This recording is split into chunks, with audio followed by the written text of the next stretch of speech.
Olá Floripa, olá Brasil, olá mundo. Eu estou Eustáquio André Patunas e este é o programa Vida Inteligente. Hoje é um programa, depois de 11 anos aconteceu um fato inusitado aqui.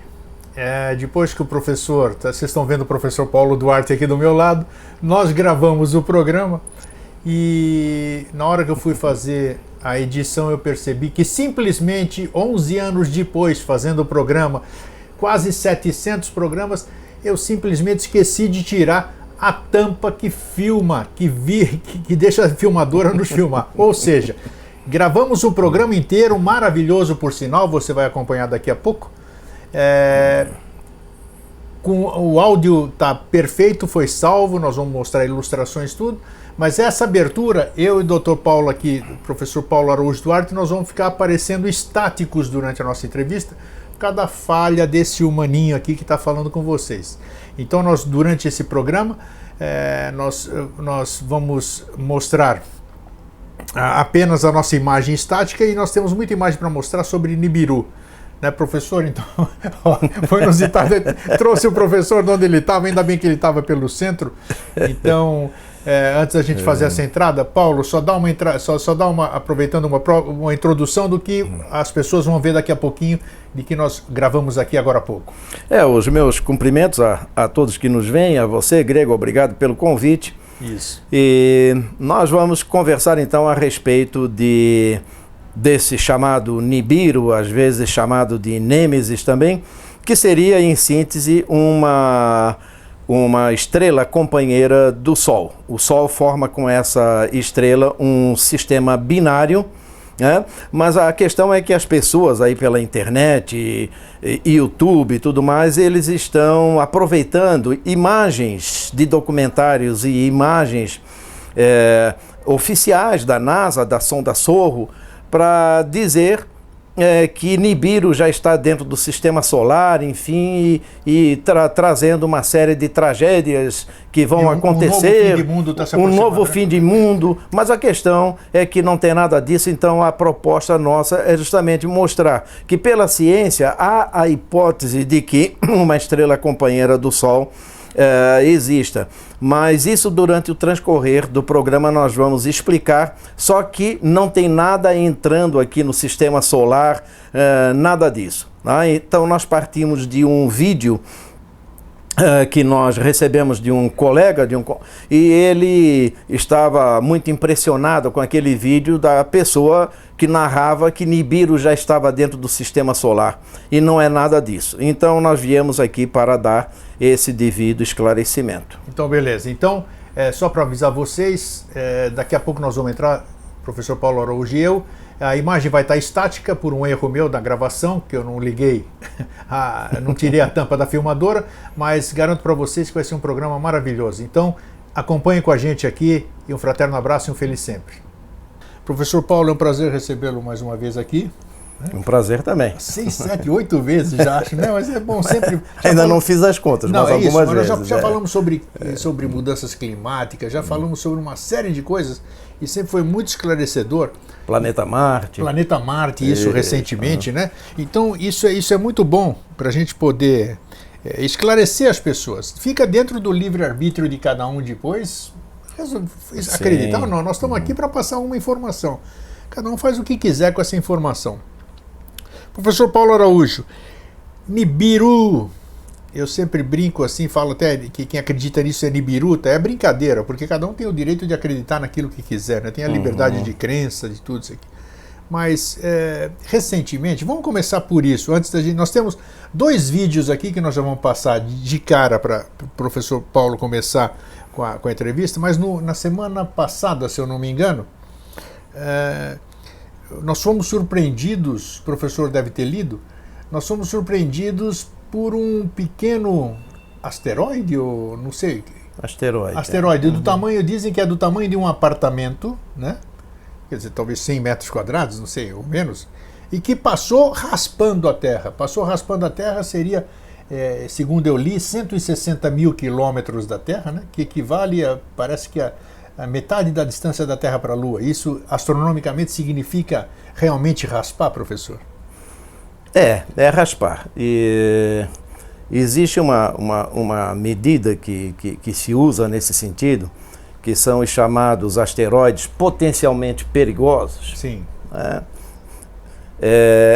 São aqueles que passam nas proximidades da Terra, ou do sistema Terra-Lua, até 20 distâncias lunares. O que é uma distância lunar, professor Paulo?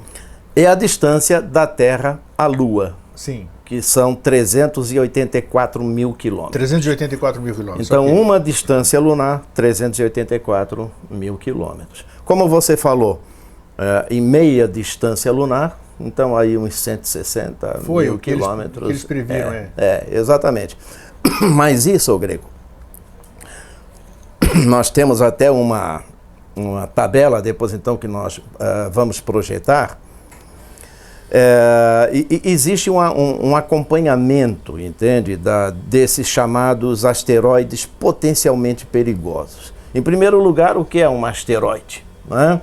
Asteroide é uma palavrinha que significa astro pequeno, um Sim. astro pequeno. Né? São objetos sólidos, rochas, pedras, né? Vamos simplificar as coisas. São pedras aí que existem pelo espaço, que não têm uma rota muito bem definida, estão perdidas por aí. Então, são de vários tamanhos. E muitas delas, quando são um pouco maiores, estão sendo monitoradas.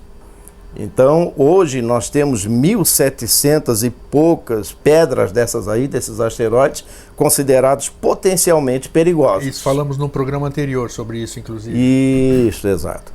Então, a cada dia eu acompanho isso aí por um site da NASA, a cada dia existe uma tabela desses asteroides potencialmente perigosos. Mas diz que esse, para surpresa da NASA e de todos aí, esse não foi detectado.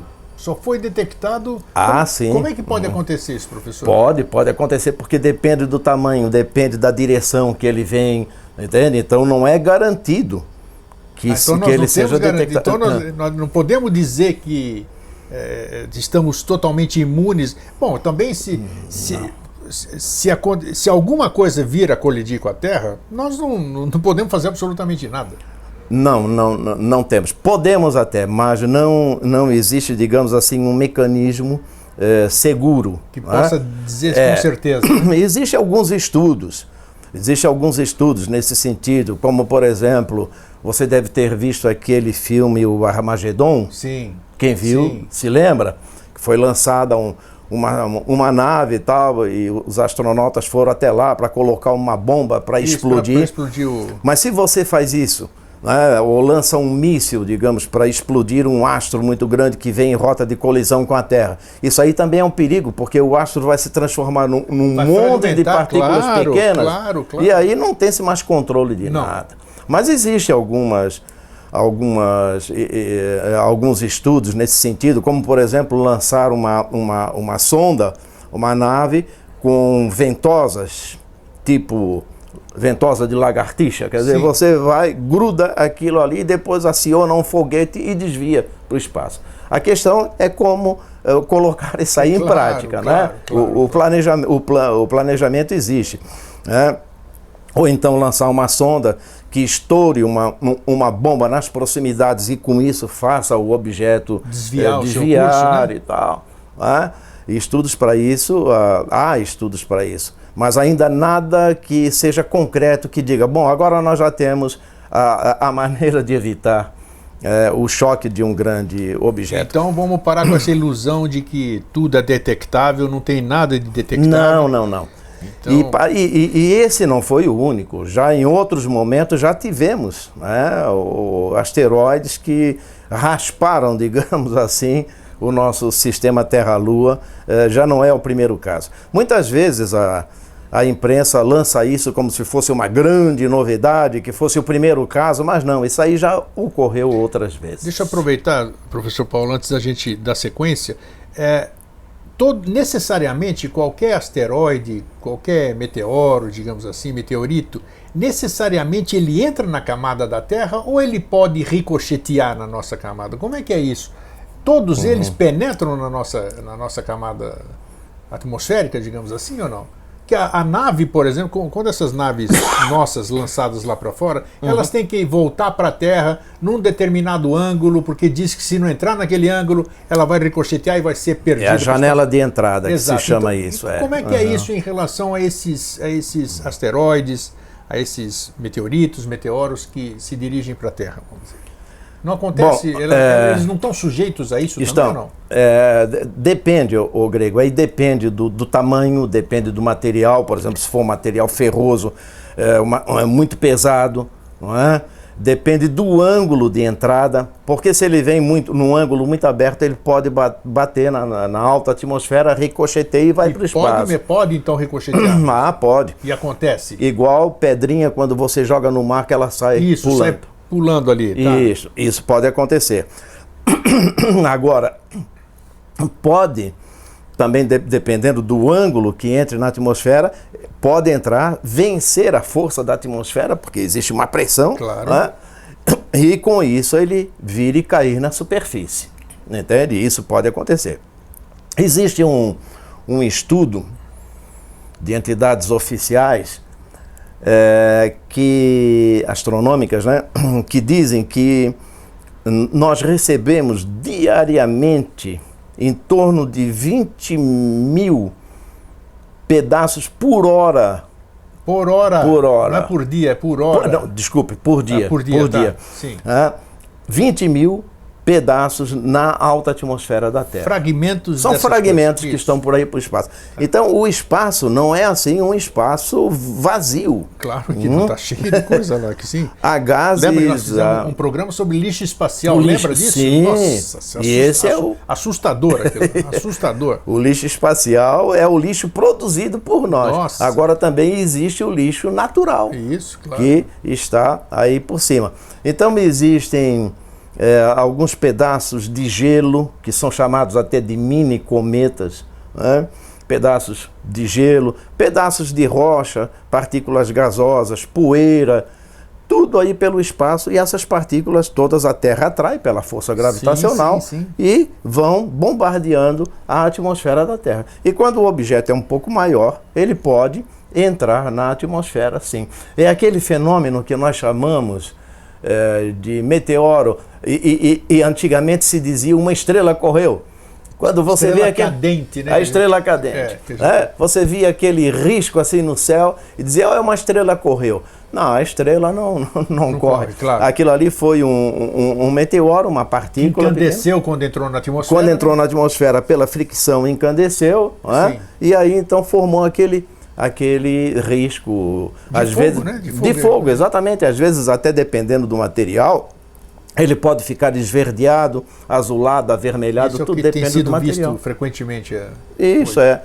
Então, você olhando à noite para o céu, pode ser premiado com uma visão dessa. É o que se chama de meteoro. Meteoro é esse fenômeno luminoso na atmosfera, que é provocado por uma pequena partícula, geralmente partícula sólida, mas pode ser também partícula gasosa. Então, olho no céu, principalmente agora que nós estamos com o céu de verão, né, que não tem muita nuvem assim, pelo menos de noite aqui.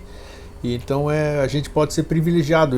Nossa, o professor deve ter visto muitas vezes, eu também já vi, né? É um fenômeno muito bonito. Você vê isso aqui cruzar o céu, né? Você fala, o que é aquilo, né? Eu me lembro até, Grego, porque eu fui na juventude jogador de futebol de salão, sim. Aqui em Floripa, e me lembro dos Jogos Abertos. Um dos primeiros, não me lembro se foi o primeiro ou o segundo, os Jogos Abertos de Santa Catarina, né? Que era os jogos realizados ali no estádio da FAC, atrás do Instituto de Educação. Puxa, sim. Que hoje é o ginásio em homenagem àquele técnico, o Rosendo Lima, né? Hoje tem o nome de Rosendo Lima. Então era o estádio da FAC, totalmente aberto, e eu me lembro que o jogo parou porque passou um meteoro desse, mas foi praticamente assim a metade do céu. Ele deu de observar tranquilamente. Que maravilha. Grande maravilha, passou assim, parece que aqueles Jogos Abertos foram premiados. Claro. Mas era certamente um objeto grande, não é? E que venceu a força da atmosfera e veio até mais embaixo. Mas foi embora. Às vezes o objeto se parte, não é? Outras vezes cai aqui na Terra. Sim, mas ou ele se desintegra. Sair da Terra ele não sai, né? Depois que entrou já não sai mais. Ele cai em algum lugar. Cai em algum lugar. Cai em algum lugar. Existe até pessoas especializadas em comerciar meteoritos. Com certeza, porque eles vão atrás. São caçadores de meteoritos. Isso. Entende? E depois então comercializam isso aí. Existem pessoas especializadas que vivem disso. Vendendo meteoritos. É muita sorte tentar achar um pedaço disso, né? Ah, sim, mas tem que ter um olho clínico e muita experiência, né? Até para identificar que não é um objeto, não é, formado aqui embaixo, né? que veio do espaço. Então nós vamos começar o nosso tema de hoje, assim, para a gente. O professor Paulo me mandou com antecedência 2 vídeos. Um vídeo que nós vamos ver agora, postado por uma pessoa no YouTube, onde essa pessoa pretensamente afirma que o que está aparecendo ali é Nibiru. Isso que é o tema da nossa conversa hoje. Então vamos acompanhar esse vídeo agora e depois o professor Paulo vai comentar e nós vamos passar logo a seguir o outro vídeo, esse já limpo, que é da Sorro, né? É uma sonda, né? A sonda Sorro, Ele já vai explicar direitinho. Então vamos acompanhar esse vídeo, para depois, 1 minuto e pouco, né, professor? O primeiro vídeo deste cidadão no YouTube dá 2 minutos e meio. 2 minutos e meio. Durante 2 minutos e meio, então nós vamos ver isso aqui, vamos ouvir o que ele fala, tudo isso aqui, tal.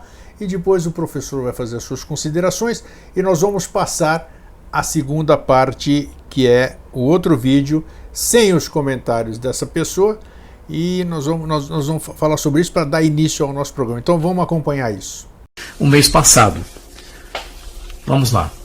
Agora, apertando aqui, ele vai carregar as imagens, pode demorar um pouquinho, mas o mais importante que vocês saibam, olha aqui, ele vai brotar aqui, vai surgir aqui no lado esquerdo, como está surgindo aqui, olha.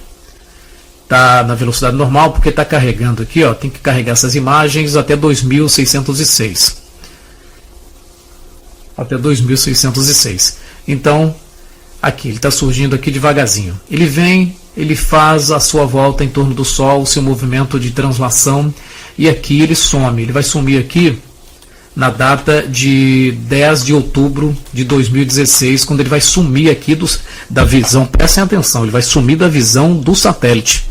Mas ele continua sentido a Terra, porque a Terra está girando no sentido horário e ele no sentido anti-horário. A Terra gira assim, nesse sentido aqui, e ele no sentido contrário. É simplesmente assustador, não há dúvida que este seja o chamado planeta errante, o planeta que entrou no nosso sistema solar recentemente, que toda a imprensa está comentando, não a imprensa televisiva, mas na internet você vê esses comentários. Então este, sem dúvida, é o planeta X que está vindo em direção à Terra. A aproximação, dizem que até dezembro o caos vai aumentar em muito. Vai aumentar em muito, que ele provoca aí erupções solares, ele provoca erupções vulcânicas, ele provoca maremotos. Então a situação é caótica. Eu peço a você que pesquise, faça comentário, mas faça comentário inteligente, nada ofensivo. E vou deixar aí os links para que você pesquise, porque as informações que eu estou passando agora, neste momento, são informações da NASA. Ok? São informações realmente precisas, informações de confiança. Então, eu agradeço a todos por verem o vídeo e continue pesquisando. Muito obrigado, até a próxima. Tchau. Bem, então agora, depois que nós vimos isso, professor, qual é a sua opinião sobre isso que esse moço capturou aí, ou ele afirmou durante esses 2 minutos e pouco que nós acabamos de assistir? Bom, eu posso dizer que a imagem é real. A imagem é real. Ele pegou, como qualquer pessoa pode pegar, o telespectador aí pode pegar, entrando no site da sonda Sorro. Sorro é SOHO. Isso. É uma sonda que fica entre a Terra e o Sol, e ela fica virada para o Sol, monitorando as atividades solares durante 24 horas do dia. Então ela fica mandando imagens para a Terra a fim de se fazer estudos das atividades solares. Solar, sim. Porque você sabe, o Sol tem os seus humores. Né? Às vezes ele não fica muito bem humorado. E diga-se de passagem até, agora... Ele está mal-humorado, né? Não. Não tá. Agora nós estamos em janeiro de 2017. Nesse momento o Sol está muito calmo, entende? Muito mesmo? calmo. Quer dizer, ele está em atividade, mas não está naquelas grandes atividades já suas. Falamos sobre isso, né? Já falamos. Um programa sobre isso. Falamos. O professor falou, inclusive, que são ciclos de 11 anos, geralmente. Isto é. E agora ele está numa época de baixa, mas uma baixa muito grande. Opa. Uma baixa muito grande. Por algumas semanas ele já está, que é uma coisa que não ocorre com muita facilidade, com muita frequência. Né? Isso é bom, né? Porque não interfere em nada das nossas comunicações, nem coisa nenhuma, né? Isso, mas afeta os nossos climas, né? A meteorologia, né, terrestre. E eu posso dizer que o nosso verão aqui no hemisfério sul vai ser um verão fresco. Claro que nós vamos ter dias quentes, não resta a menor dúvida. Não é? Mas vai ser um verão relativamente fresco. E o inverno no hemisfério norte vai ser um inverno muito rigoroso. E é quase certo que o nosso inverno aqui no hemisfério sul, em junho, julho, vai ser um inverno rigoroso. Rigoroso? O sol está muito calmo. E com isso, então, menos energia mandada para o sistema solar e para o nosso frio planeta. Para o nosso inverno, então? O nosso inverno deve ser um inverno rigoroso. É uma previsão minha, isso aqui é coisa minha. É questão científica, se o Sol tem atividade baixa... As pessoas devem dizer, mas o nosso verão tem noites de muito calor, dias de muito calor. Não, é claro, nós estamos no verão. Mas se repararem, é um verão relativamente fresco. Podem reparar. Vamos reparar bem isso aí. Procurem reparar. Mas nós falávamos então sobre... O comentário do moço aí, que ele falou tá que aquela bolinha que vocês viram ali, bonitinha, andando... Isso, Então o que ele fez? Ele pegou a imagem da Sorro, então aquilo ali é uma imagem verdadeira, só que ele pegou um planeta passando pela frente da câmera da Sorro, e esse planeta está entrando da esquerda para a direita. Ora, o que é que acontece? Depois esse planeta sai fora da câmera, não é? Sim, do foco da câmera. Do foco da câmera, contorna o Sol, aí ele volta da direita para a esquerda. Ele até fala isso aí, que está indo ao contrário do Sol e não sei o quê. Ele fala que é ao contrário, inclusive ele mostra um movimento errado. Ele diz que o Nibiru, ali na imagem, está fazendo uma volta assim e a Terra gira ao contrário. Então está tudo errado ali. E aquilo ali não é Nibiru. Aquilo é um planeta e provavelmente, pelo brilho dele, provavelmente é Vênus. Entende? Então... não é correta aquela interpretação que ele faz. A imagem é correta, a imagem é da sonda Sorro, e qualquer pessoa que queira pegar, entra lá coloca lá no Google, não é? Isso. Sorro, S-O-H-O. Vai ficar acompanhando ao vivo. E vai acompanhar ao vivo, ou pode pegar imagens do passado, como ele fez. Agora... A interpretação que ele dá para aquilo é que é uma interpretação completamente errada. Agora, o mais interessante, eu recebi esse vídeo de um colega, que se dizia até um tanto impressionado e queria o meu parecer. Então, eu dei uma resposta a ele. E acontece que ele me sugeriu, então, que colocasse essa resposta lá no YouTube, na página dessa pessoa que fez este vídeo. E eu coloquei, não é? Até porque no final, devem ter reparado que no final ele pede, por favor, façam pesquisas e coloquem seus comentários, desde que de forma educada e tal, e foi o que eu fiz. Mas o que é que aconteceu? No dia seguinte ele tirou esse canal dele do ar. Então, e dias depois ele colocou, mas num endereço diferente. Um endereço diferente. Eu coloquei a mesma interpretação, o mesmo comentário educado, dando uma explicação que aquilo não era Nibiru, mas era um planeta. E ele não tirou o canal do ar, mas tirou o meu comentário do ar. Deletou o comentário, então... Então, é uma pessoa que não quer opinião contrária, não quer. Ele quer simplesmente... Ele quer simplesmente defender a sua crença. Então agora, continua. Tanto é que o canal lá do YouTube dele é chamado de Voz de Trombeta. Nossa, já vê pelo nome, né? Que é uma expressão religiosa e apocalíptica. Então agora nós vamos ver o vídeo original. Original não, porque como o professor falou, aquele também é original, mas sem comentário nenhum, da sonda Sorro com esse mesmo movimento, né, professor? Com esse mesmo movimento. Então, vamos acompanhar aí e o professor... Que aí até o próprio Fernando, ele pode colocar este vídeo, fazer o favor, e eu posso comentar em cima do próprio vídeo. Isso. Porque o vídeo não tem som.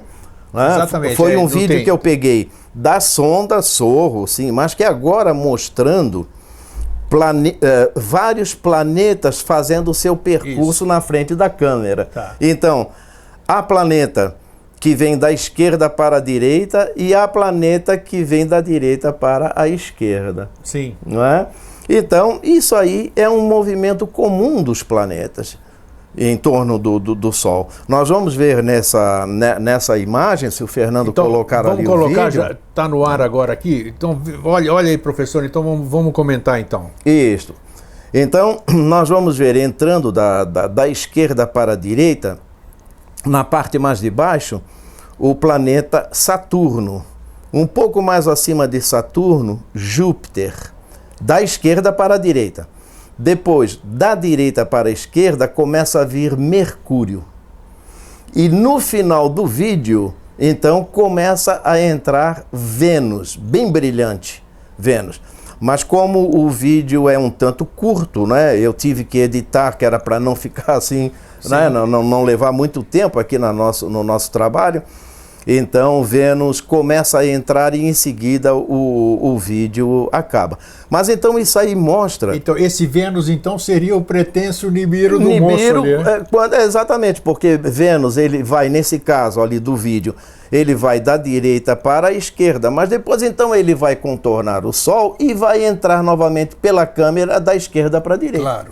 Então, naquele primeiro vídeo, o que o cidadão pegou lá foi provavelmente Vênus entrando da esquerda para a direita. Mas como era apenas um planeta, né, ele acabou interpretando que aquilo ali é Nibiru. Claro, em ciência não pode, crença não pode entrar em ciência, né, professor? Não, porque essas coisas acabam idiotizando as pessoas. Sim.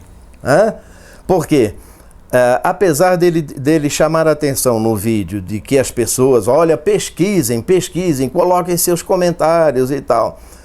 Muitas pessoas não pesquisam. E eu pude ver nesse canal dele, no primeiro, antes dele tirar do ar, que havia pessoas apavoradas. Sempre tem. Com aquele vídeo.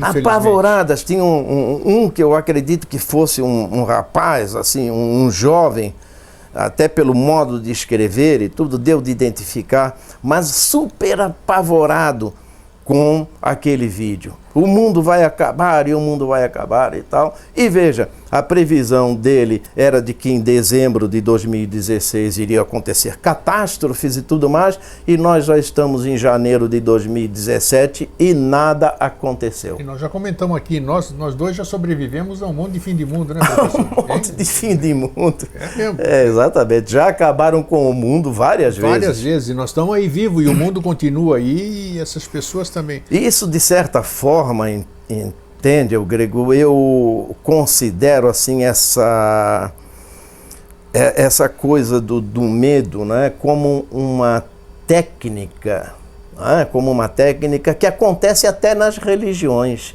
Onde mais acontece nas religiões. Onde mais acontece. Você tem que temer a Deus, você tem que ter medo de Deus, porque Deus é vingativo. Olha, se você fizer tudo certinho, você vai ser premiado, mas se fugir do caminho certo, ele vai te punir. Exato. Né?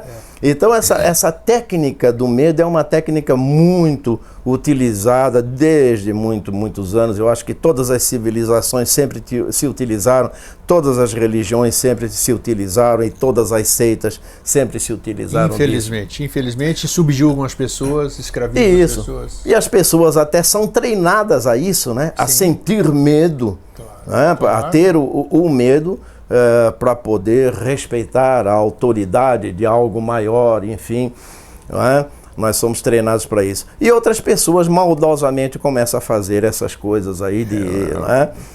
Terrorismo psicológico. É um terrorismo, é uma forma de terrorismo sem base científica, mesmo pegando trechos de documentários da National Geographic, por exemplo, pegando trechos de imagens de sites da NASA, da sonda Sorro, da ESA europeia, enfim. É incrível o que criam, como não sabem interpretar, não são astrônomos, não são estudantes do espaço, tudo. Então olham aquilo e começam a elucubrar em cima daquilo. Isso é uma grande nave. Uma grande nave passou em frente ao Sol.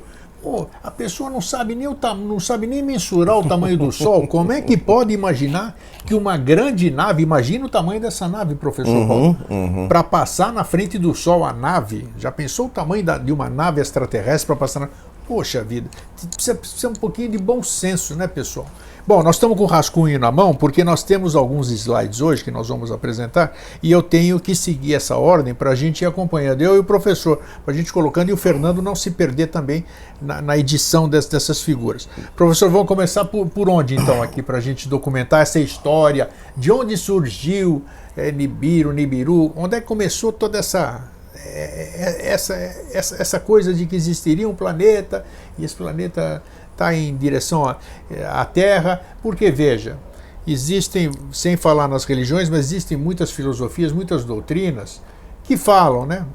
Ramatiz já falou do planeta X, que Ramatiz seria uma entidade espiritual, autora de muitos livros através do professor Hercílio Mais de Curitiba, né? O grande espírita. E um monte de gente já escreveu sobre planeta X, Nibiru, Hercólobos, bem lembrado, muito. O planeta Chupão, e por aí vai. O que é isso afinal, professor?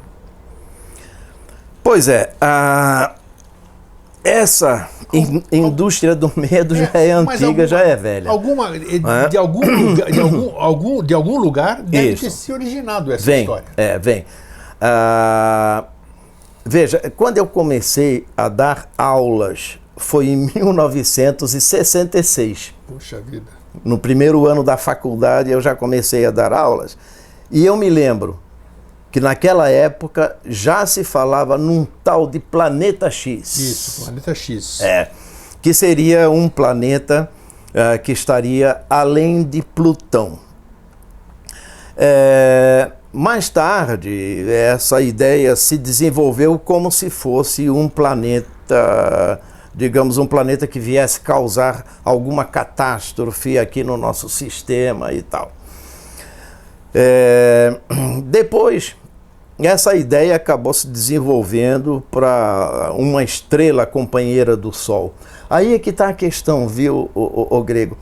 É muito comum no universo a existência de estrelas companheiras, de sistemas binários. Sistemas binários. É muito comum. Entende? É muito comum. Então, acredita-se que o Sol possa ter uma estrela companheira. E de onde veio essa ideia? É porque o planeta Terra já passou por alguns momentos de extinção em massa da vida no nosso planeta. Por exemplo, há 250 milhões de anos, nós já tivemos 90% da vida no nosso planeta extinta. Não foi por ocasião, acho que o professor falou aqui também, foi uma erupção vulcânica que deixou o planeta Terra quase 1000 anos sem Sol aqui praticamente? Isto, exato. E o que se acha, a teoria mais consistente para explicar isso aí, é que pode ter havido o impacto de um asteroide relativamente grande que movimentou o núcleo do planeta e fez com que as atividades vulcânicas se tornassem muito intensas. E isso então acabou jogando na atmosfera da Terra, impedindo que o Sol, impedindo que o Sol entrasse, muita fuligem. E aí pronto, sem Sol não tem vida. Não tem vida. Aí então nós tivemos 90% da vida no nosso planeta, né? E veja, alguém pode dizer, puxa, mas um asteroide batendo no nosso planeta poderia causar um vulcanismo assim assado. Só para a gente ter uma ideia, imagine você uma maçã. Ok? Uma maçã. Aquela casquinha vermelha da maçã é a parte sólida do nosso planeta, é a superfície sólida onde nós vivemos aqui. Sim. Mas essa superfície sólida, ela está em forma de placas em cima de um manto não sólido, né? Pastoso. Então esse manto pastoso seria aquela parte branca toda da maçã. Sim. Aquela casquinha vermelha que seria a parte sólida. A crosta então, terrestre. A crosta terrestre. Então veja que é uma coisa muito tênue. Finíssima, isso. Fina. E ela não é contínua como a casca da maçã. Ela é toda partida em placas, que se diz. E essas placas estão se movimentando. São que chamam-se de placas tectônicas. As né? placas tectônicas que há muitos milhões de anos atrás, elas formavam um único bloco que é chamado de Pangeia. Isso. E o Pangeia depois então começou a se partir e foi formando e continua se movimentando. Sim. Entende? Então veja você que o nosso planeta é muito dinâmico e onde nós moramos, onde nós estamos na superfície, é algo muito tênue. Nossa, ainda, se não é. Né? Então nós estamos, né? então nós estamos pisando em ovos. Pisando em ovos, justamente. Então nós estamos sujeitos a muita coisa. Terremotos com o movimento dessas placas, terremotos, enfim, um asteroide que vem e caia no oceano e de repente provoca tsunami, isso e aquilo. Se tivermos um terremoto que é chamado de maremoto no fundo do oceano, a água vai se movimentar e vai avançar. As próprias experiências atômicas que o ser humano fez também, isso aí incide numa violência para a Terra incrível, né? Sim, exato, tudo é transformação. Essa é a ideia que a gente precisa ter bem firmada, entende? Nada é parado, né? Tudo é transformação. Sim. No universo. Tudo é transformação. E nós estamos sujeitos, sim, a alguma catástrofe vinda do espaço. Um asteroide pode vir do espaço e atingir a Terra, né? A possibilidade existe. Ela é pequena, mas não é nula. Essa aqui é a verdade. Né? A possibilidade existe, é pequena, mas não é nula. Né? E uma outra questão também é que a superfície do nosso planeta, 70% ou pouco mais, é de água. Então a probabilidade de um astro desse cair no oceano é muito grande. Sim. Né? E além disso também a parte habitável é muito pequena na parte sólida, nos continentes. A parte habitável é muito pequena em relação ao restante toda, que existe, todo esse restante desértico, digamos assim. Então a possibilidade de cair numa cidade é uma possibilidade pequena, mas não é nula. Nós estamos aí sujeitos a isso. Então, falando sobre Nibiru, como é que a gente vai no... Como é que começou essa história? Nós estávamos falando lá, o professor falou que em 66, né? O ano da Copa da Inglaterra, eu me lembro muito bem. Isso. Então já existia essa história, né, professor? Já existia essa história. Né? Outra questão também relacionada aí para explicar o Nibiru, que alguns também chamam de Nêmesis. Nêmesis, bem lembrado. Também, Nêmesis, Nibiru ou Nêmesis. É o seguinte, o sistema solar, ele tem uma estrutura em que nós temos alguns cinturões de asteroides. Seria até interessante se o Fernando colocasse qual seria a figura? Uma imagem que seria a figura número 8, a imagem número 8. Tá, figura 8, o cinturão principal de asteroides. Isso. Tá aí no seu monitor. Isso, cinturão principal de asteroides, a figura número 8. O que vem a ser isso, professor? Isso Todo aí mundo fala de cinturão de asteroides, mas o que é isso aí? É uma coisa natural? É natural. Esse cinturão ele é chamado de principal porque ele já é conhecido há séculos atrás. Sim. Então, ele fica entre Marte e Júpiter. Tá? Só para orientar o telespectador, a sequência dos planetas a partir do Sol. Tá. Mercúrio, Vênus, Terra, Marte, Júpiter. Sim. Depois tem os outros, né? Mas vamos ficar até Marte e Júpiter. Então, depois da Terra tem Marte e depois Júpiter. Entre Marte e Júpiter existe um espaço ocupado por vários pedaços rochosos, que são os asteroides de vários tamanhos. O maior deles é o Ceres, ele tem o nome de Ceres, que tem em torno de 1000 quilômetros. Não é uma lua, Ceres? Não, Ceres é um asteroide. É um asteroide? Tá. A não ser que exista de algum, ou do planeta, ou de Júpiter, ou de outros, alguma lua com esse nome. Com esse nome, tem sim. Né? Não sei se é Saturno, alguma coisa assim, tá? Mas o Ceres um asteroide. Esse asteroide é o maior conhecido até agora, em torno de 1000 quilômetros. 1000 quilômetros? 1000 quilômetros. Nossa Senhora, ele é grande. Ele é grande. Inclusive, há marca nesse... E eles ficam orbitando? Eles ficam orbitando o sistema solar. Tá. Entende? Dentro de um espaço. Eles não estão vagando pelo nada. Eles têm uma rota, digamos assim. Uma rota definida. Perfeito. Isso, exatamente. Tá? Esses pedaços rochosos aí, eles podem ter se originado de duas formas. Ou foi um planeta que se formou e que talvez por influência de Júpiter, que tem uma força gravitacional. De Marduk, né? Marduk, que existiriam, sei lá... que teria... Mas aí é o campo das hipóteses. É o campo das hipóteses. Nós estamos falando de ciência, né? Então não pode... Isso. Que ele teria explodido por alguma razão, né? Ou choque de algum outro objeto, enfim. Ou então, esses pedaços se formaram independentes. Quer dizer, o planeta tentou se formar, mas não conseguiu, e aquela massa se partiu em vários pedaços pequenos e se formaram os asteroides. O professor que é astrônomo, essa hipótese, vamos dizer, para eles terem essa forma, esse itinerário elíptico ou circular, digamos assim,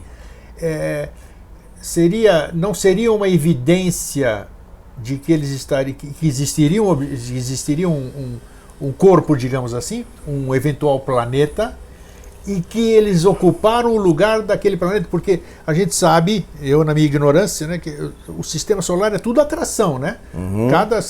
Cada planeta segura o outro, existe um sistema todo que se atrai, isso é estudado. Não seria, então, essa uma das razões desse cinturão estar fazendo isso aqui, ou seja, ocupando o espaço de um...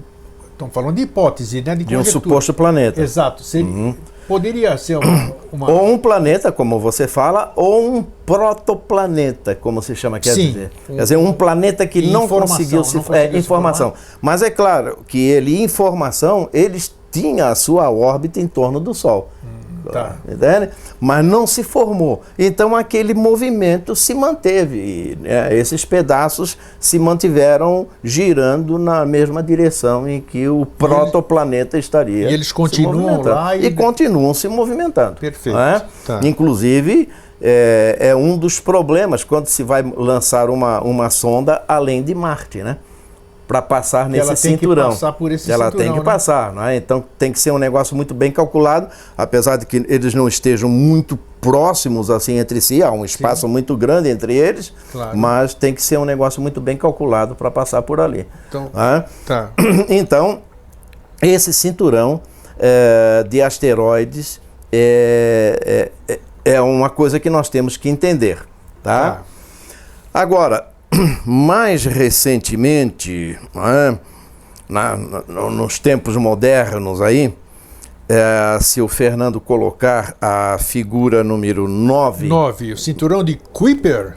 O cinturão de Kuiper ou Kuiper. Kuiper, tá. Tá? Que fica é isso, professor? Entre Netuno e... Netuno está a 30 unidades astronômicas. Eu vou explicar isso aí. Tá. Entre 30 unidades astronômicas e 50 unidades astronômicas. Então vamos ver o seguinte. O que é unidade astronômica? Isso, o que é? Unidade astronômica é a distância do Sol até a Terra. Tá. São 150 milhões de quilômetros. Tá. Então, esses 150 milhões de quilômetros é reduzido a 1, quer dizer, uma unidade astronômica. Significa 150 milhões de quilômetros. Isso, tá? Então, uma unidade astronômica são 150 milhões de quilômetros. Então, é uma unidade utilizada para se medir distâncias, digamos, dentro do sistema solar. Porque falar em quilômetros, de repente, começa a ter muito zero. Isso, e a gente perde a capacidade de imaginação. Perde. Então, uma unidade astronômica, a distância da Terra ao Sol. Marte está a 1,5 unidade astronômica. Júpiter a 5 unidades astronômicas. Tá? Então, no caso aqui, nós estamos falando de Netuno. Netuno está a 30 unidades astronômicas. Nossa, longe de beça. E Plutão a 40 unidades astronômicas. Até 50 unidades astronômicas, portanto, um pouco além de Plutão, de 30 a 50, então nós temos um outro cinturão, que é este tal cinturão de Kuiper, que são vários asteroides existentes por aí, que a hipótese permanece. Ou um planeta que existia, que explodiu, também, ou também que pode ter se formado de um protoplaneta. E é um cinturão mesmo, ou seja, a rota deles é circular. Eles estão circulando. Então, veja, além dos planetas, nós temos esses asteroides, que são uma quantidade razoável. Sim. E mais além, aí nós já vamos entrar no Nibiru, tá legal? Tá, claro, tudo faz parte. E mais além um pouco, então, se vamos lá, que figura que nós vamos cinturão agora? Colocar a figura número 10. 10. Nuvem de Oort. A nuvem de Oort. Nuvem de Oort, que está a uma distância de 100 mil unidades astronômicas. Muito longe, tá? Muito longe. O que seria a nuvem de Oort? A nuvem de Oort é, digamos, um cinturão externo do nosso sistema solar, é um cinturão externo, formado por muitas partículas, geralmente partículas gasosas, e onde estão muitos cometas. Cometas. Sim. O cometa é, digamos, uma bola de gelo e de poeira. E a importância dessa nuvem de Oort é justamente porque acha-se que ela seria, digamos, o resquício daquela nebulosa que deu origem ao sistema solar. Então, se nós estudarmos a nuvem de Oort, provavelmente nós estamos estudando partículas da origem do sistema Olha que interessante. solar. Olha só. Entende? E onde existe, então, muitos cometas. Aí a importância do estudo desses cometas. Entende? Quando são lançadas sondas, vem um cometa, são lançadas sondas para estudar aquele cometa, para ver bem a composição dele, para a gente entender um pouco da origem do sistema solar. Sim, muito interessante. Entende? Esse esclarecimento. Então, a nuvem de Oort é, digamos assim, um cinturão externo, mas formado por muito gelo e muitos cometas. Inclusive, até um estudo mais recente mostra que existe uma espécie assim de aglomeração de cometas numa certa direção, como se eles estivessem sendo puxados naquela direção. Então, o que seria isso, professor? Algum planeta desconhecido. Desconhecido, que já existe até cálculos que dizem que seria em torno de 4 vezes a massa, o tamanho de Júpiter. De Júpiter? Nossa, gigantesco. Então que ele estaria atraindo esses cometas e tudo, e que ele teria faz em torno do sistema solar uma volta, se eu não me engano, em 1 milhão de anos ou 2 milhões de anos, uma coisa assim. Foi gigantesco. Então, que ele poderia causar o desprendimento de alguns cometas daquela região e tal, e esses cometas, então, puxados pela força gravitacional do Sol, Sim. viriam em direção ao Sol, contornam e depois, então, vão embora. Não é? Ou, às vezes, até eles são sugados pela Sim, própria massa do Sol, como a própria sonda SOHO já tem, e se as pessoas pesquisarem, vão ver que existem imagens de cometa que está entrando perto do Sol, passando pelo campo, né, de divisão da SOHO, e ele passa por trás do Sol e não retorna. Não retorna, quer dizer... Ele então, uma prova que ele se desmilinguiu por lá. Com que é uma certeza. bola de gelo que o Sol atraiu, claro, e destruiu. Acabou. Entende? Então, bom, agora nós começamos, então, a entrar na ideia do tal Nibiru. Sim. Tá? Então, Nibiru, digamos, existe no campo das hipóteses da ciência. Tá? Existe? Existe. Existe. Existe. Bom. Okay. Existe no campo das hipóteses. Não há, digamos, nenhuma evidência, comprovação, nenhuma evidência. Tá. Mas já temos um telescópio que foi lançado por um consórcio aí dos Estados Unidos, Europa, mas não sei o que. Esse super mais potente do que o Hubble, não é esse? Não é esse aí. Ele tem a sigla WISE, W-I-S-E. WISE, tá. WISE, que as pessoas podem pesquisar aí na internet. W-I-S-E. W-I-S-E. Tá? Sigla de do inglês. É um telescópio para pegar, digamos, a radiação do infravermelho, que é uma radiação difícil de ser vista. E Nibiru, na hipótese, é que poderia ser uma estrela companheira do Sol. Como nós temos uma quantidade muito grande de sistemas binários, o Sol também pode fazer parte de um sistema binário. Tal de segundo Sol aí, essa turma fala. Sim, né? Exatamente. Tem até uma música aí cantada pela Cássia Eller, né? O Segundo Sol. Exatamente. Né? Fez muito sucesso com ela e tal, o Segundo Sol. Então, esse Nibiru, ele passaria...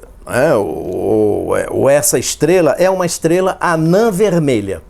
Então, uma estrela anã vermelha, que alguns também falam em anã marrom, é porque o brilho dela é muito pequeno, entende? Muito fraco, digamos assim, muito fraco. Agora, esse telescópio WISE, ele está rastreando aí o espaço e, de repente, ele pode pegar, quem sabe, essa tal estrela companheira do Sol, não se sabe.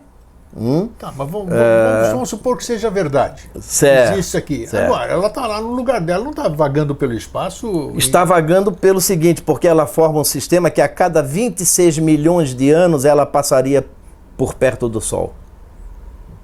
A cada 26 milhões de anos. Tá. Então, como ela é uma estrela menor, é claro que ela fica presa ao Sol.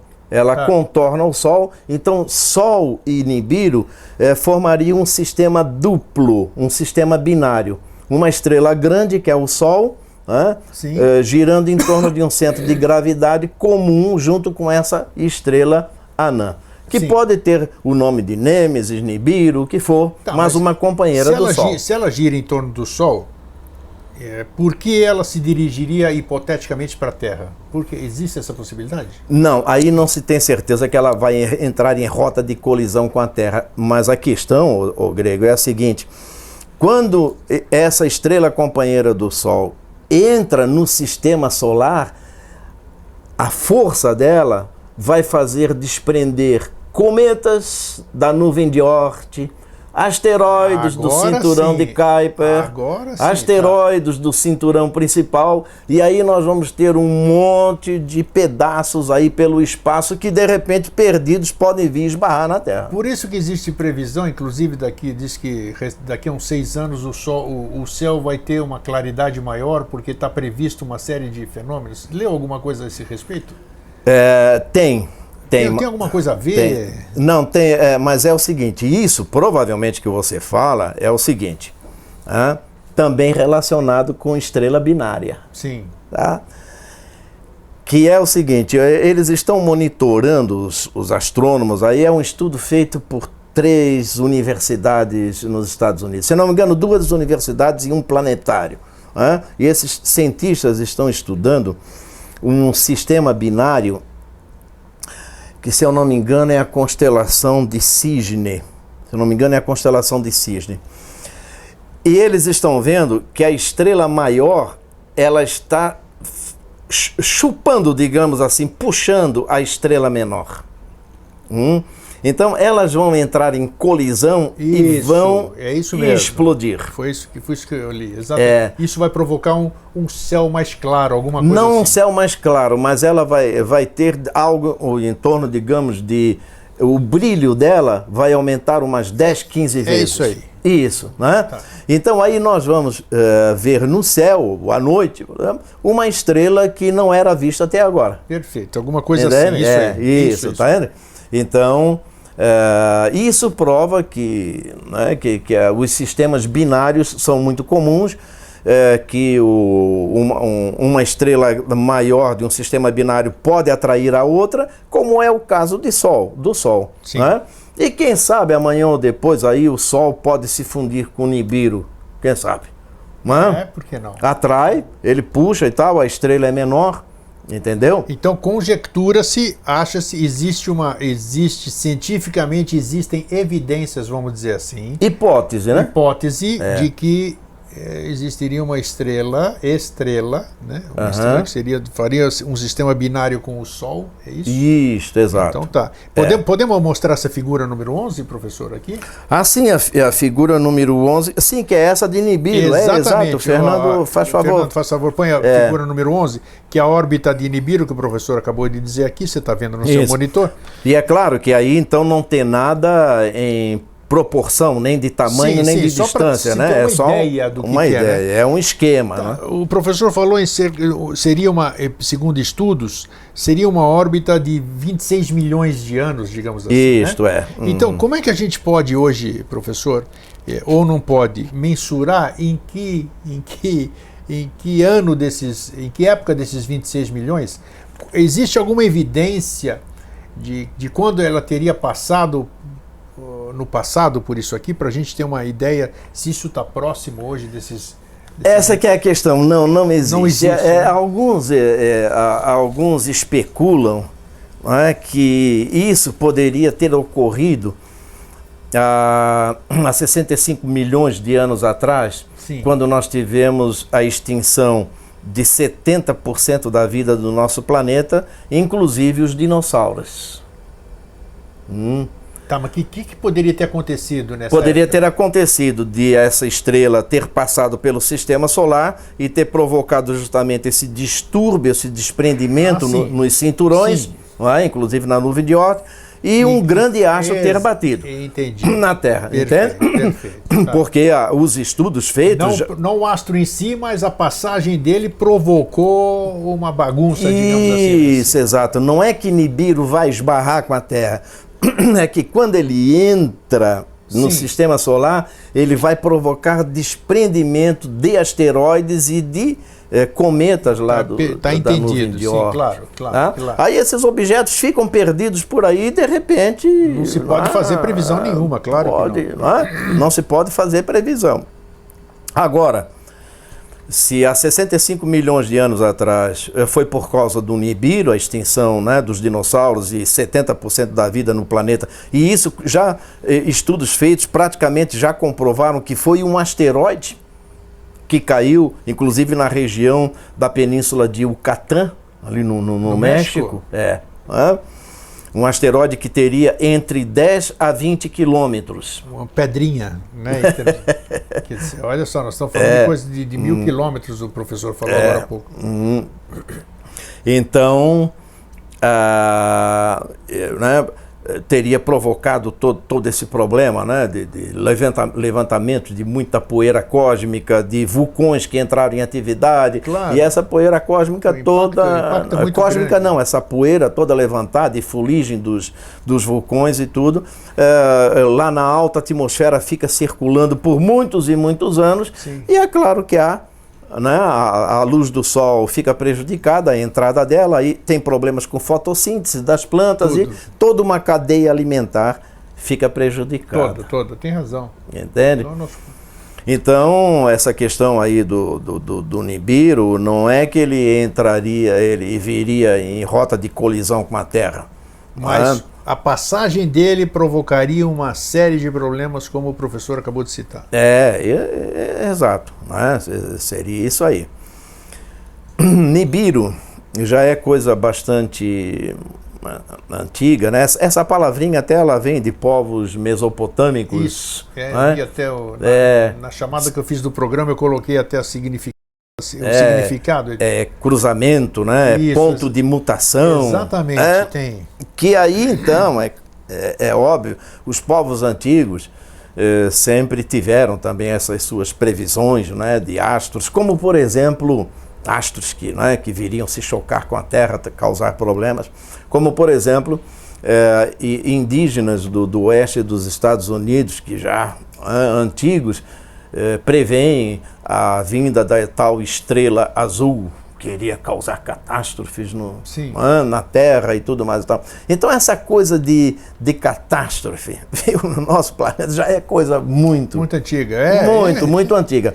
Mas nós não estamos livres, não. Quer dizer, a probabilidade de um objeto bater na Terra é pequena, mas não é nula. Eu sempre lembro isso. Então, e nós estamos sujeitos a isso. Isso aí é uma coisa, não é apocalíptica nem nada, é cíclica, é normal, é natural.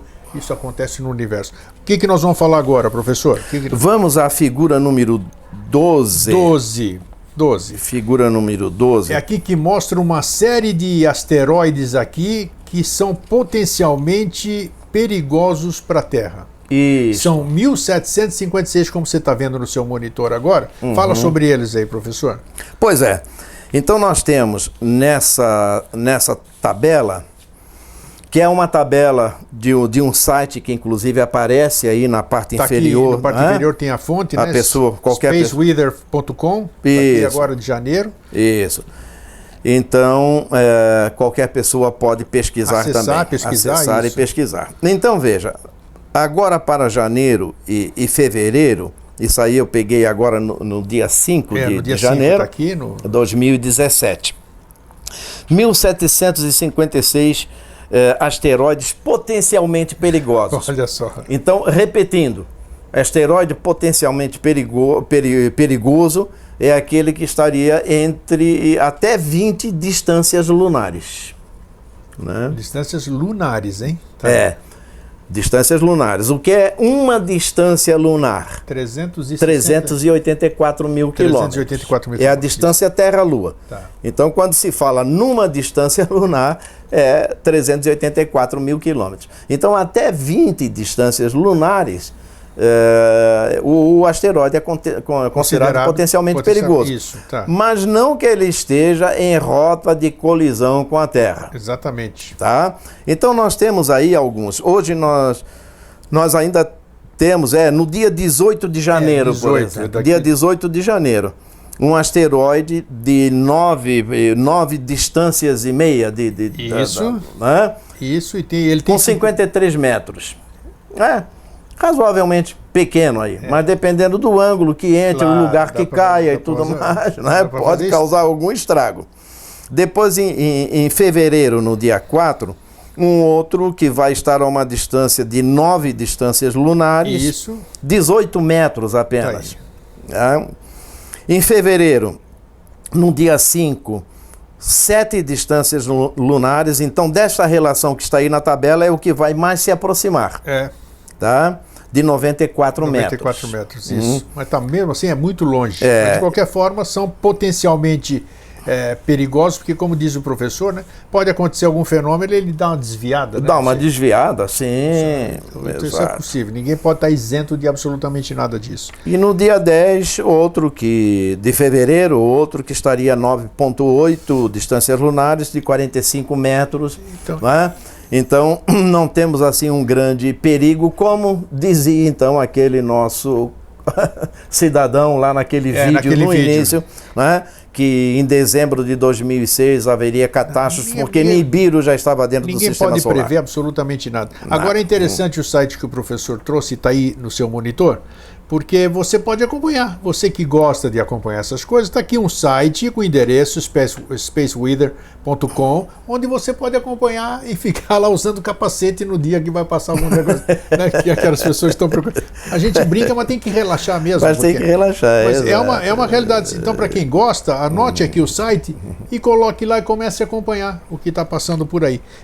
Pelo menos você, se você ler alguma notícia alarmista, vai lá e confirme se realmente está verificando ou não. O que mais nós vamos ver, professor? Agora, eu fiz, viu, Grego, uma relação Sim.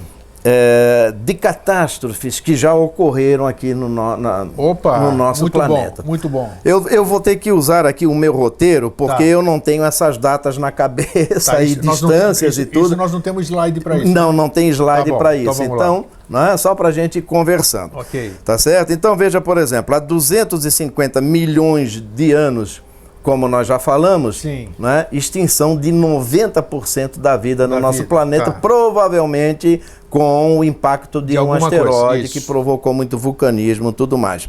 Tá? Há 65 milhões de anos também, a mesma coisa, um bólido aí, um asteroide de 10 a 20 quilômetros, né, causou 70% da vida no planeta. Né? E, inclusive, uma coisa muito interessante, a extinção dos dinossauros, né? Foi 70% da vida, mas os dinossauros duraram muito pouco tempo na face do planeta. Foi uma coisa, mesmo.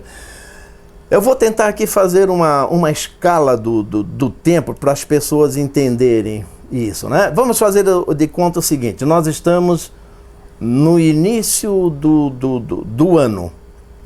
Naquele primeiro segundinho assim da passagem do ano, todo mundo estourando fogos e tal, entramos no ano. Aí nós estamos olhando para trás, tá? Estamos olhando lá para trás para o começo, né?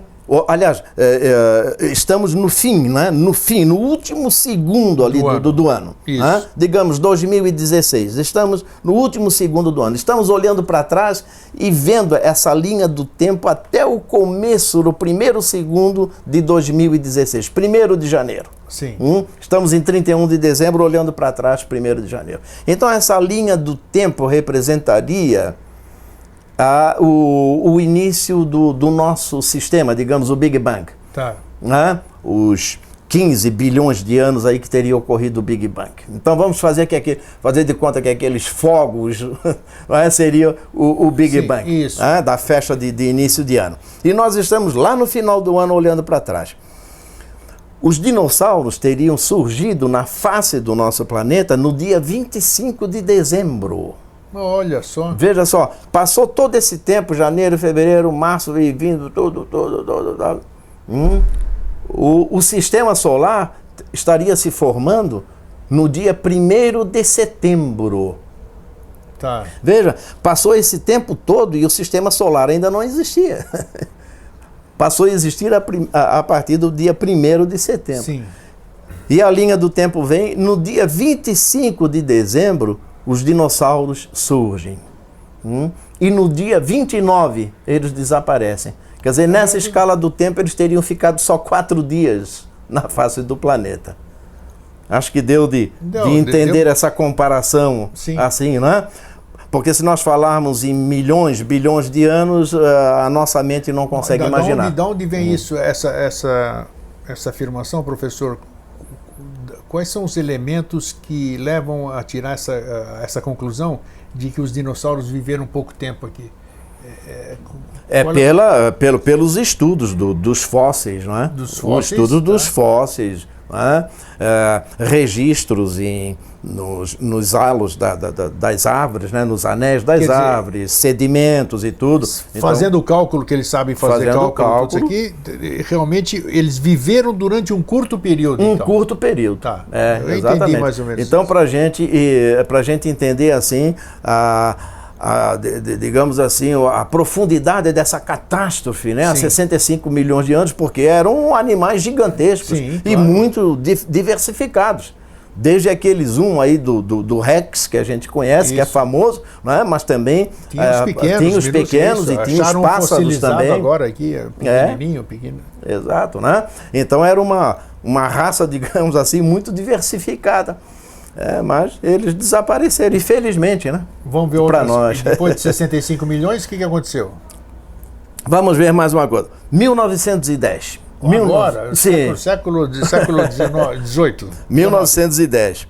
20, mas antes, até nós podemos dar uma passadinha há 10 mil anos. 10 mil anos. 10 mil anos existe um estudo que nos diz o seguinte: que uma estrela cataclísmica, quer dizer, uma estrela que explode, que lança material para o espaço. A nossa atmosfera, há 10 mil anos, pegou um pouco da radiação dessa estrela, que foi o suficiente para causar problemas no plâncton dos mares, dos oceanos, e com isso prejudicar a vida e alterar inclusive boa parte do clima no nosso planeta. Veja, uma estrela que explodiu longe, aqui a 16 quatrilhões de quilômetros daqui, é uma coisa enorme, não é? Uma distância enorme. Então, numa prova de que nós estamos dentro de um ambiente, entende? Em que nós não temos tanta capacidade assim de controlar as coisas. Nenhuma capacidade, nenhuma. Porque veja, uma estrela que explodiu tão longe e que lançou radiação para o espaço, ela entra na nossa atmosfera e consegue causar problemas nos oceanos e também no clima do nosso planeta. Isso aí é algo significativo. Então não estamos tão livres assim de coisas que vêm do espaço. Agora, voltando a 1910, o cometa Halley, né? O famoso cometa Halley. Né? Claro, bem lembrado. Na época, o que se dizia na imprensa? O mundo vai acabar. Né? O mundo vai acabar. Houve gente até que vendia pílulas feitas de farinha, né? Que eram os placebos, né? Porque dizia-se que a cauda do cometa era uma cauda de gases venenosos. Então, aquilo ia entrar na atmosfera da Terra e as pessoas iam morrer. Então, quem tomasse aquela pílula estava protegido. Existia picaretagem naquele tempo. Já existia picaretagem nesse sentido. Tá? 1910. E o cometa Halley passou em 1986, porque ele tem um período de 76 anos. Isso. Né? Só que foi meio decepcionante, porque a passagem dele em 86 praticamente quase não deu de ver. Eu acompanhei e consegui ver numa noite, até chamei meus familiares e mostrei no céu. Mas era assim uma mancha leitosa, entende? Não era como em 1910, que diz que a metade do céu ficou com a cauda à vista. Bacana, foi uma coisa bacana, magnífica, né? Mas em 86, não. 1937, até já falei isso aí num outro programa seu, um asteroide chamado Hermes, que passou a 2 distâncias lunares. Tá. E também dizia-se que ia acabar com a Terra, ia acabar o mundo e tal. Foi onde, então, um compositor baiano, Assis Valente, fez uma musiquinha de carnaval e o mundo não se acabou. Sim, exatamente. Nós pusemos até no programa. Nós cantada pela cantora, aquela da antiga nossa... bom, agora me fugiu o nome. Daqui a pouco nós lembramos, aquela que usavam... Isso, Carmen Miranda. Carmen Miranda. Que nós pusemos até o vídeo. Isso, Veja, em 1937 também já tentaram acabar com o mundo em 1937, em 1910. 1908. Aí não foi uma tentativa de acabar com o mundo. Realmente ocorreu uma catástrofe em 1908 na Rússia, na região do rio Tunguska. O famoso caso de Tunguska. Nossa, muito famoso, sim. Em que pessoas foram chamuscadas, animais também chegaram até a morrer, árvores caíram numa área enorme de quilômetros quadrados. Perderam suas copas, né? Foi um negócio fabuloso. Foi uma coisa fabulosa. E aquilo, a hipótese mais aceita hoje em dia é de que foi um cometa, quem sabe um cometa desgarrado lá. Pode ser, por que não? Um cometa, né, que deve ter explodido quando ele entrou na atmosfera. A atmosfera fez pressão e ele explodiu a mais ou menos uns 8 quilômetros de altura. Imagina só, e calcinou tudo aqui embaixo. Imagina, numa área gigantesca, uma área lá na Sibéria, ali, Tunguska. Nossa Senhora. E houve até quem anos depois, vezes isso aí foi em 1908, em 1927 foi feita uma primeira expedição. Isso, olha com só quanto tempo depois. Quanto tempo? Um cidadão que esperava encontrar minério lá, se fosse algum asteroide, alguma coisa preciosa. Não achou e tal. absolutamente nada. Não achou nada. Nada. Não achou nada. Era um lamaçal muito grande. Aí já houve conjectura de que explodiu um disco voador e não sei o quê. Bom, aí o pessoal já entra. Todo mundo né? já começa a conjecturar, né? Exato, né? 1930 tivemos aqui no Brasil, na Amazônia, um caso semelhante a Tunguska. Diz que passou uma bola de fogo, houve como um enorme trovão, um estrondo, só não causou assim o mesmo impacto na floresta como causou lá em Tunguska, mas foi algo grande que, inclusive até em países vizinhos do Brasil, foram detectados abalo sísmico nos sismógrafos. Imagina a potência disso. A potência disso, Agora imagine se cai numa cidade, né? Numa área muito povoada. Não tem condição nenhuma. Tivemos em 1947, também na Rússia, na região lá de Vladivostok, que fica a leste, bem a leste da Rússia, sim, um caso semelhante ao de Tunguska. Isso foi em 1947. Também uma luz muito forte, um barulho, um estrondo. Mas ele não chegou a talvez tenha caído no mar, não se sabe bem. Não deixou evidências físicas. Evidências físicas, como deixou lá em Tunguska. Sim. Houve até quem ficasse com muito medo, porque 1947 foi o pós-guerra, né? Isso, exatamente. Gente que ficou com medo, pensando que poderia ser Segunda Guerra Mundial. Segunda Guerra Mundial, poderia ser alguma bomba aí e tal. Claro.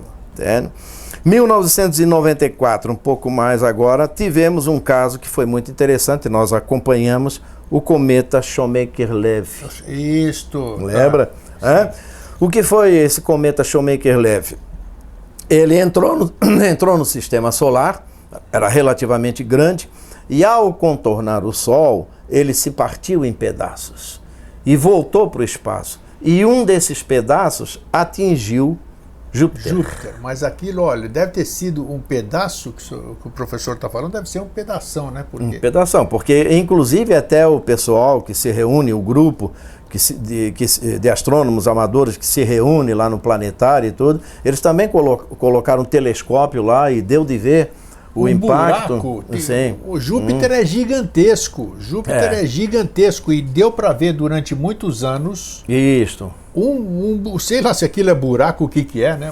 Foi porque Júpiter é gasoso, né? Isso, o local do impacto disso aí. Então, para fazer um buraco desse que seja visível aos nossos telescópios aqui, deve ter sido um pedação. Sim, foi divulgado também por entidades de astronomia e astrônomos amadores essa imagem, né, de Júpiter e aquela mancha que ficou ali. Exatamente. Júpiter é um planeta gasoso, né?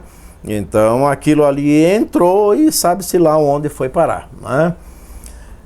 Depois então Júpiter, né, aquela massa gasosa se recompôs. Se recompôs, mas olha, demorou muito, muitos anos. E isso foi então em 94. Agora imagine se esse pedaço do cometa vem na direção da Terra. Nós não estaríamos batendo papo aqui. Pois é. Não, com certeza. Então é aquilo que eu digo.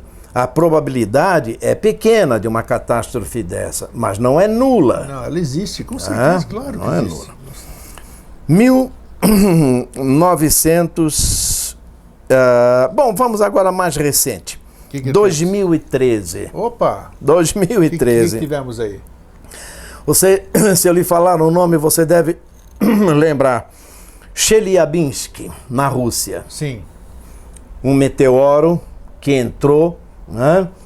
E lá me parece que é muito comum os carros usarem câmera, né? Aquilo foi filmado. E foi filmado e tudo. Diz que mais de 1.000 pessoas, quase 2.000 pessoas foram feridas. Sofreram queimaduras, sofreram problemas. Porque você vê que ele passa abaixo no horizonte, sei passa lá, né? abaixo. A gente não tem noção, né? Mas fica à vista dos olhos, inclusive. Foi em fevereiro de 2013. E né? iluminou tudo, imagina a incandescência do negócio daquele. Exato. Né? Então, voltando ao caso de Nibiru, ao caso de Nibiru aí, é óbvio que se essa estrela passa pelo sistema solar, pode causar o desprendimento de asteroides, o desprendimento de cometas e muito desse material ficar perdido por aí e vir em rota de colisão com a Terra. Mas no momento não existe nada e também não se sabe quando essa estrela deverá voltar. Nós não temos nenhum registro no passado que diga com garantia: isso aqui foi causado por Nibiru. Isso aqui foi por essa estrela anã vermelha que a gente dá o nome de Nibiru ou de Nêmesis, ou de simplesmente companheira do Sol. Astronomicamente fica melhor. Companheira do Sol. Não existe nenhuma data que se diga foi a companheira do Sol que causou isso. Então, de lá, fazendo-se as contas, 26 milhões de anos, então vai ocorrer novamente em tal data. Isso aí não se tem previsão. Então, importante é isso. Alguma coisa existe, né? Alguma coisa existe. Não tem nome nenhum, nem isso, nem aquilo, nem Nibiru, nem isso, nada. É uma realidade. O professor, como sempre, todas as vezes que ele vem aqui, por isso que é bom trazer cientistas, pessoas de bom senso, pessoas com o pé no chão, porque a gente nunca afirma nada, a gente mostra as evidências, mostra a possibilidade. O professor bem mostrou aqui. Existe a ciência não sabe o que é, mas a ciência tem condições de afirmar que existe alguma coisa ocupando, porque é científico, poxa. Existe a lei da atração, o universo se atrai, né? Esse equilíbrio que existe aqui em função disso. Existe um cinturão, mostramos os cinturões aqui. Alguma coisa existe, mas daí, né, professor, a gente conjecturar de que isso é um astro chupão, de que ele vem aqui acabar com a nossa civilização, porque fulano e beltrano previram isso aqui, vem acabar com o fim do mundo, aí não. Aí isso já não é mais ciência, isso já é conjectura, já é terrorismo psicológico, já é uma série de coisas. Então o professor mostrou para nós aqui hoje, né? Eu acho que fica muito bem documentado. Nós já estamos até, olha como a conversa vai, já estamos 1h25. Já? 1h25 conversando. Mas isso que é gostoso, um papo gostoso, mostrando e elucidando. E eu vou deixar aqui no final o e-mail do professor, que ele sempre, todos esses anos que eu conheço, há mais de quarto de século eu conheço o professor Paulo Duarte, ele sempre foi uma pessoa solícita, uma pessoa que você pode escrever. Tinha um blog que infelizmente o professor parou de atualizar, né? Parou de atualizar, infelizmente, era um blog fantástico aqui. E o professor está à disposição para esclarecer e mostrar, tirar o medo dessas pessoas e mostrar a realidade, né, professor? Quais são, o que o senhor teria a dizer então sobre esse tema para a gente finalizar, professor? As pessoas podem ficar tranquilas, não, que nós não estamos aqui para assustar e nem para deixar ninguém calmo e nem para deixar ninguém nervoso. Como é que o senhor finalizaria o nosso tema de hoje sobre esse tema Nibiru ou Nibiru? Eu sugeriria que as pessoas não acreditassem de imediato em qualquer site, em qualquer alarmista. Vá e pesquise, busque. Hoje nós temos uma ferramenta fabulosa que é o Google, né? Que você bota qualquer palavra-chave e vai encontrar vários endereços que vão esclarecer a respeito de determinado assunto. Não é? Então não acredite logo de imediato em coisas alarmistas. Há pessoas que são mais propensas a acreditar nessas coisas, até por uma própria educação que a nossa sociedade já leva essas pessoas a acreditar em catástrofes e tal. Mas isso aí é muito perigoso porque idiotiza as pessoas, né? Eu acho que nós temos que desenvolver em nós a capacidade do discernimento. Ótimo, bem lembrado, muito bem. E não ficar acreditando em qualquer coisa que nós ouvimos, em qualquer coisa que nós vemos. Né? O pessoal coloca, pega imagens, às vezes de documentários, trechos, pega imagens de sites oficiais, enfim, mas depois então começa a dar uma interpretação. Deturpam aquilo ali e começam a fazer essa coisa alarmista que não traz benefício nenhum para ninguém. Né? É isso mesmo. Então, pesquise, busque a informação e se quiser trocar alguma ideia comigo também, como o Grego falou, eu vou deixar, o Fernando depois coloca os caracteres ali, faz favor. Monitor, sim. Eu tenho o telefone 3206-5819. Está aí.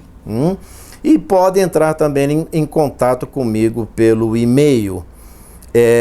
pduarte45, a letra P apenas, né? P de Paulo, né? Então, pduarte45 tá aí no seu monitor.